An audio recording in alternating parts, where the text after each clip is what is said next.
Huawei is a $100 billion company. They have operations in 170 countries. It's one of the world's leading companies in telecommunications, provides telecom equipment, network equipment, has moved into the smartphone industry, and has taken a position in the top 3. So what are the reasons for Huawei's success? Well, that depends on who you ask. First of all, we spent time at work when others were spending time having coffee. In general, we worked harder than others.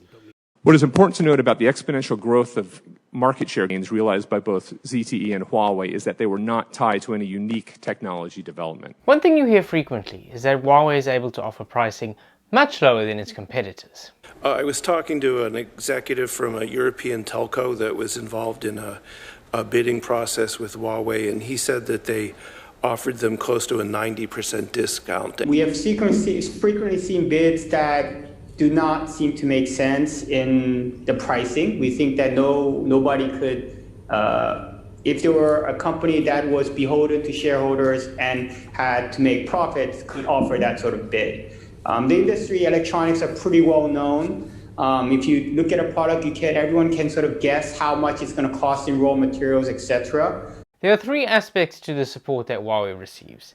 The first is the domestic market share, the second is the subsidies, and the third is the lines of credit and loans to Huawei's customers. Let's look at market share. Huawei is said to have protected market share within China. And the Chinese government has closed China to non-Chinese optical vendors. In most countries, telecom service providers are independent entities that make their own decisions regarding procurement.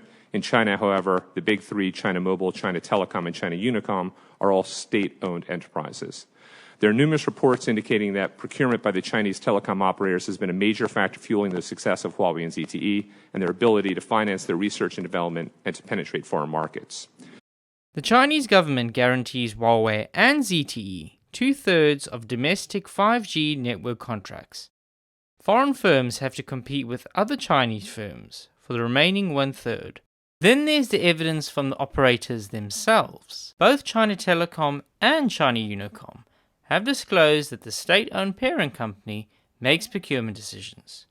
China Unicom said in a financial statement, "Our operations depend on a number of services provided by Unicom Group. For example, Unicom Group provides equipment procurement services to us."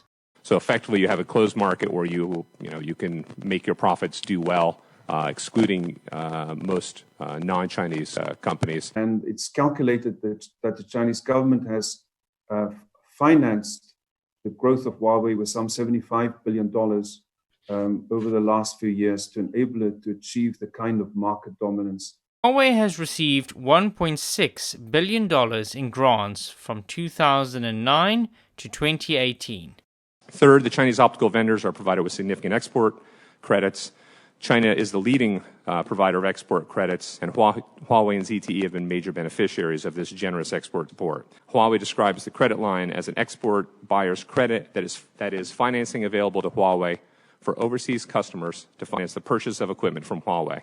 The terms are not public, but are reported to be extremely favorable. Finally, state-owned China banks have also supported ZTE and Huawei by conditioning loan packages to foreign telecom operators on the procurement of Chinese equipment. What we do have is a $100 billion credit line from the Chinese Development Bank, which means that apart from any other questionable business practices that Huawei have, and we've been told of quite a few, they can undercut by 30 to 50% any other vendor. It's not just the US.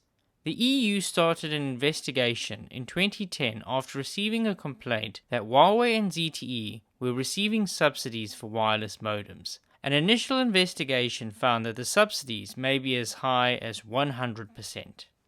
In 2014, the EU decided not to pursue the anti-dumping investigation.